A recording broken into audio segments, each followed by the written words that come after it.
যুক্তরাষ্ট্রের সামরিক বাহিনীকে দাঁত ভাঙা জবাব দিতে কি এবার যুদ্ধের ময়দানে সত্যি নামছে রাশিয়ার চেচেন বাহিনী? কেন হঠাৎ করেই ইরানের সাথে যুদ্ধে যোগ দেওয়ার সিদ্ধান্ত নিল রাশিয়ার এই বিশেষ বাহিনীটি?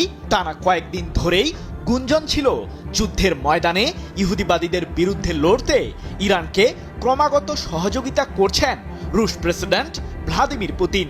এদিকে ইরানের বিরুদ্ধে স্থল অভিযান চালাতে জোরদার প্রস্তুতি নিচ্ছে যুক্তরাষ্ট্র।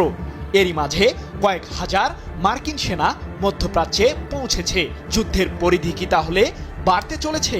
প্রশ্ন হলো, চেচেন বাহিনী যোগ দিলে যুদ্ধের ময়দানে ইরান ঠিক কতটা শক্তিশালী হতে যাচ্ছে? মার্কিন প্রেসিডেন্ট ডোনাল্ড ট্রাম্পের ষড়যন্ত্র এখন কেবল ইরানের পারমাণবিক কেন্দ্র ও ক্ষেপণাস্ত্র কর্মসূচি ধ্বংস করার মধ্যেই সীমাবদ্ধ নেই। ইরানের তেল সমৃদ্ধ খারক দ্বীপের দখল নিতে মরিয়া হয়ে পড়েছে যুক্তরাষ্ট্র। ইরানের প্রায় 90% জ্বালানি তেল রপ্তানির হাব হিসেবে পরিচিত এই দ্বীপটি, আর এটি নিজেদের নিয়ন্ত্রণে নিতে যুক্তরাষ্ট্রের নর্থ ক্যারোলিনা থেকে প্রায় 2500 মার্কিন সেনা মধ্যপ্রাচ্যে এসেছে। মূলত ইরানের বিরুদ্ধে স্থল অভিযান পরিচালনা করতেই এমন জোরদার প্রস্তুতি যুক্তরাষ্ট্রের।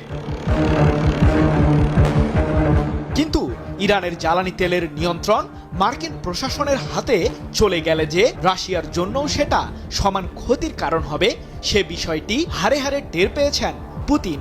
তাই তো তার ঘনিষ্ঠ বন্ধু ও রাশিয়ার চেচেন প্রজাতন্ত্রের প্রধান রমজান কাদিরভ ইরানের উদ্দেশ্যে বাহিনী পাঠানোর ঘোষণা দিয়েছেন। মূলত যুদ্ধের ময়দানে ইরানের সশস্ত্র বাহিনীর শক্তি বৃদ্ধি করতেই এমন উদ্যোগ নিয়েছেন রমজান কাদিরভ।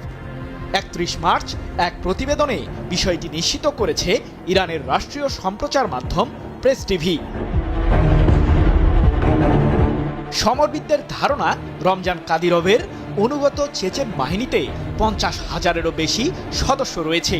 পশ্চিমাদের অভিযোগ, ইউক্রেনের বিরুদ্ধে যুদ্ধে লড়তে রুশ প্রেসিডেন্ট পুতিন চেচেন বাহিনীকেও ব্যবহার করেছেন।